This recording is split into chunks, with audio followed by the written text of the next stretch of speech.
लोगों ने पटाखे फोड़कर जबरदस्त तरीके से भारत की जीत का जश्न मनाया। सड़कों पर भारी भीड़ निकल आई। वो भी क्यों ना, चैंपियंस ट्रॉफी को छोटा मोटा इवेंट तो था नहीं। टीम इंडिया ने जब T20 वर्ल्ड कप जीता था तब भी इसी तरह से जश्न मनाया गया था। क्रिकेट फैंस के इस जश्न से कुछ लोग शायद चिढ़ भी गए होंगे, क्योंकि इंदौर के मऊ में जीत की खुशी मनाते लोगों पर पथराव की खबरें आई। इंदौर के पदक मोहल्ले में भारत की जीत का जश्न मनाते लोगों ने बाइक रैली निकाली। रैली में कई लोग बाइक्स पर सवार होकर नारेबाजी करते हुए जीत की खुशी मना रहे थे। उनके हाथ में तिरंगा था, जुबान पर भारत माता की जय के नारे थे। जैसे ही ये रैली जामा मस्जिद के पास आई तभी हंगामा शुरू हो गया। मस्जिद के पास काफी देर तक हंगामा होता रहा। माहौल तनावपूर्ण हो गया। अचानक वहां भगदड़ जैसे हालात बन गए। मस्जिद से कई लोग निकलते हुए दिखे और अचानक नारेबाजी होने लगी, और उसके बाद बाइक रैली निकाल रहे कुछ लोग बचने के लिए भागते हुए दिखे। हिंदुस्तान की जीत का जश्न कुछ लोग मना रहे थे। जामा मस्जिद के पास से जुलूस निकला और पथराव शुरू हो गया। पथराव आसपास के क्षेत्रों में भी हो गया। ये जो पूरा इलाका है ये जद में आ गया। तमाम जो मुस्लिम पक्ष के लोग थे वो इकट्ठा हो गए। 500 से 700 की संख्या में लोग इकट्ठा हुए और आगजनी और पथराव शुरू कर दिया। यहाँ पर एक मंदिर भी है जिसके बाहर जो गाड़ियां खड़ी थी उनको डैमेज किया गया, उनको जलाने की कोशिश की गई। ये देखिए पूरा जो इलाका है पूरा जो है डैमेज आपको नजर आएगा। यहाँ पे जो कारें खड़ी थी, प्रशासन की ही कारें थी, वो डैमेज हो गई। हालांकि अच्छी बात यह है कि मंदिर सुरक्षित है, मंदिर को किसी तरह का नुकसान नहीं हुआ। मध्य प्रदेश की पुलिस इस पूरी घटना की अब जांच कर रही है, लेकिन इसी बीच जिस मस्जिद से पथराव होने का आरोप लग रहा है वहां के काजी गजब का तर्क देने सामने आए।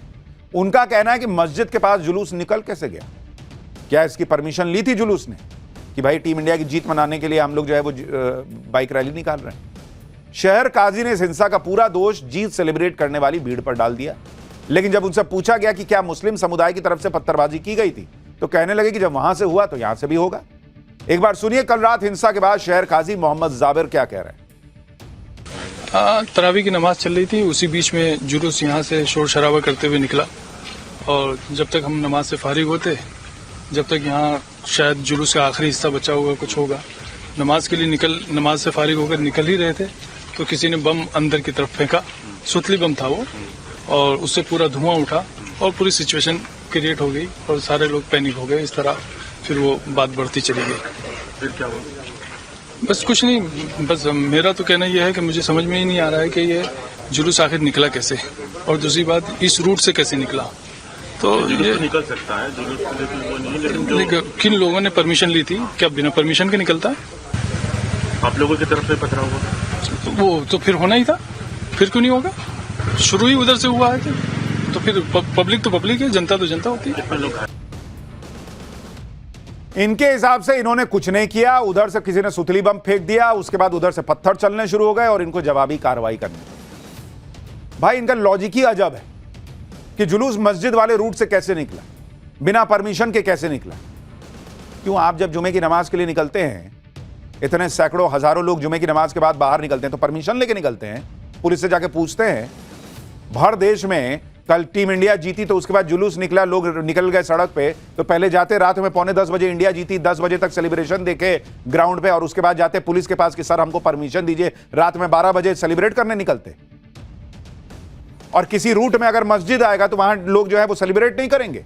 ये क्या बात हो गई बॉस, कि इस रूट से कैसे जुलूस निकल गया? देश की जीत के जश्न पर जुलूस निकालने में किसी को क्या दिक्कत है भाई? और क्या जिस रूट पर मस्जिद होगी वहां देश की जीत का जश्न नहीं मनेगा? क्या इनका लॉजिक ये है क्या कि शुरुआत उपद्रवी लोगों की तरफ से हुई जो हिंदू समाज से थे? एक बॉटम लाइन मेरी, क्योंकि मैं उसका चश्मदीद हूं। हो जाएगा, मुसलमान ने शुरुआत किसी हाल में नहीं की है, बहुत खुल के मैं बोल रहा हूं, क्योंकि मैं चश्मदीद हूं, मैंने अपनी आंखों से देखा है। आप चश्मदीद हो गए तो भगवान हो गए? पहले तो आपको चश्मा लगा हुआ, हो सकता है रात के अंधेरे में ठीक से ना दिखाओ। और आपके चश्मदीद होने से क्या होता है? ये जो तस्वीरें गवाही दे रही हैं, जिसका रिकॉर्ड है, आप तो बोलने को कुछ भी बोल सकते हैं। शहर काजी मोहम्मद जाबिर का कहना है कि क्योंकि वो हिंसा के चश्मदीद हैं, इसलिए वो जो बोल रहे हैं वो सच बोल रहे हैं। लेकिन हिंसा में जो लोग घायल हुए हैं, जिन्हें पत्थर लगे हैं, जिनका सिर फूटा है, वो चश्मदीद नहीं है। उनका कहना है कि वो मस्जिद के अंदर पटाखे क्यों फेंकने लगे भाई? वो तो अपना जश्न कर रहे थे, जुलूस निकाल रहे थे, और मस्जिद के पास भारत माता की जय और वंदे मातरम के नारे लगाते हुए जा रहे थे। जो भर रास्ता चल रहा था, भाई इंडियन टीम जीती तो लोग वंदे मातरम के नारे लगाएंगे ही, भारत माता की जय के नारे लगाएंगे ही।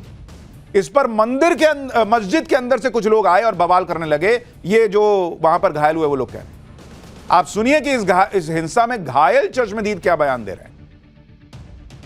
सर रैली निकाल रहे थे, रैली निकालने के बयान ये हुआ सर, मस्जिद के सामने हमारा जाना हुआ, वंदे मातरम भारत माता की जय हम नारे लगा रहे थे, तो उनको इस चीज़ से प्रॉब्लम हो गई। इतनी सी देर में मस्जिद के अंदर से बहुत लोग सर बाहर आए और बोलने लग गए कि आप यहाँ पे नारा मत लगाओ, ये मत करो, वो मत करो। सर हिंदुस्तान में रह के क्या भारत माता की जय बोलना गलत है या वंदे मातरम बोलना गलत है? सर इसी वजह से भगदड़ मची, और भगदड़ मचने के बाद सर बहुत सारे लोग आ गए, वो एकदम से टूट गए। भाई मेरे साथ में ही था, भाई को गिरा के वो मारना चालू कर दिया। देखिए इनको भी चोट लगी है यहाँ पर, और इनसे भी जानते हैं क्या वजह रही आपको मारा पीटा। आपने क्या मस्जिद के अंदर कोई पटाखा फेंका था, सुतली बम फेंका था, आपकी तरफ से कुछ ऐसा घटनाक्रम हुआ? हमारी तरफ से कुछ भी नहीं था, हमारा तो रैली निकल रही थी वहाँ से। हमारा खाली ये था कि वंदे मातरम नारा मत लगाओ, उनका कहना ये था। हम भारत माता की जय वंदे मातरम नारा लगा रहे थे, वो बोलते कि यहाँ पे ये नारा मत लगाओ, यहाँ से चुपचाप निकलो। ना ये कौन सी बात होती? हम हमारे देश में रहे, हमारे देश में रह के हम भारत माता की जय नहीं बोलेंगे तो क्या बोलेंगे? इंदौर के मऊ में जो हिंसा हुई, इसके पीछे भी साजिश की बात कही जा रही है। आप देखिए हिंसा की रात कैसे अचानक से मऊ में पत्थरों की बारिश होने लगी। हिंसा के बाद सड़क पर पत्थर ही पत्थर दिखते हैं। बीजेपी विधायक उषा ठाकुर ने हिंसा के पीछे साजिश की आशंका जताई।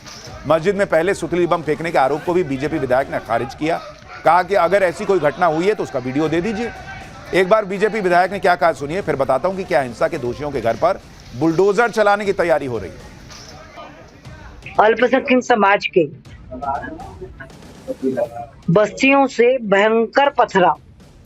पहले तो जानबूझ के रास्ता डाइवर्ट किया, जिस रास्ते से जा रहे थे वहां एक 2-3 बाइक खड़ी कर दी, तो मजबूरन या रैली वालों को दूसरी जगह से जाना पड़ा।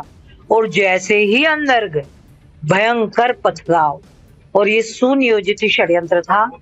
जैसे इधर ये होता है, ऐसे 15 जगह एक साथ घटना कि वहां के डीपी में आग लगा दी, वहां के जितने सीसीटीवी कैमरा थे उनको फोड़ दिया कि कोई प्रमाण ना मिले। तत्काल तो इतने पत्थर किसी को भी नहीं मिल सकते। यही बात तो हर बार पब्लिक कहती है कि हर बार पत्थर कैसे प्रकट हो जाते हैं। भीड़ आ गई, शोभा यात्रा आ गई, अचानक से उसने हमला कर दिया, नारे लगा दिए, ये कर दिया, वो सब अचानक होता है। लेकिन फिर एकदम से पत्थरों का अंबार कहां से आता है ये किसी को नहीं पता चलता। मऊ के पदक मोहल्ले में जिस तरह से जश्न मनाते फैंस पर हमला किया गया, पथराव किया गया, उससे वहां के स्थानीय निवासी बेहद नाराज। पथराव से कई लोगों की संपत्ति को नुकसान हुआ। अब लोग डिमांड कर रहे हैं कि जिन लोगों ने यह सब किया है उनके घरों पर बुलडोजर चलाओ। स्थानीय लोगों का यह भी कहना है कि इलाके में कुछ लोगों ने सड़कों का अतिक्रमण कर रखा है। ये लोग यहां बाहर से आकर बसे हुए हैं, सभी की पहचान करो, जिसने नुकसान किया है उसी से नुकसान की भरपाई करवाओ। सर हमारी मांग ये है कि हम लोगों का नुकसान हुआ है, हम ये चाहते हैं कि जिनके अवैध घर बने हुए हैं, जो ये हरकतें करते हैं, उनके घरों पर बुलडोजर चलना चाहिए। क्या टारगेट सिर्फ मंदिर और 2 घरों को ही करा है कि सामने कोई भी दूसरा पक्ष खड़ा ही नहीं था, सिर्फ मुस्लिम खड़े थे और वहां से पत्थर फेंके उन्होंने, और इधर कोई भी नहीं था। वाह, अवैध को चिन्हित करो, जो अवैध रह रहे हैं इधर रह रहे हैं, अवैध पूरा बना हुआ है। अच्छा, मेरा तो पूरा बचपन यही निकला है। यहाँ पर पहले बड़े बड़े रोड हुआ करते थे, लेकिन यहाँ इतना अवैध कर लिया है। पत्थरों के घर बने हुए, पत्थरे उनके घर बने हुए, और वहीं से सबने पत्थरबाजी भी करी है। जिन्होंने ये नुकसान करा है उनसे वसूली होए।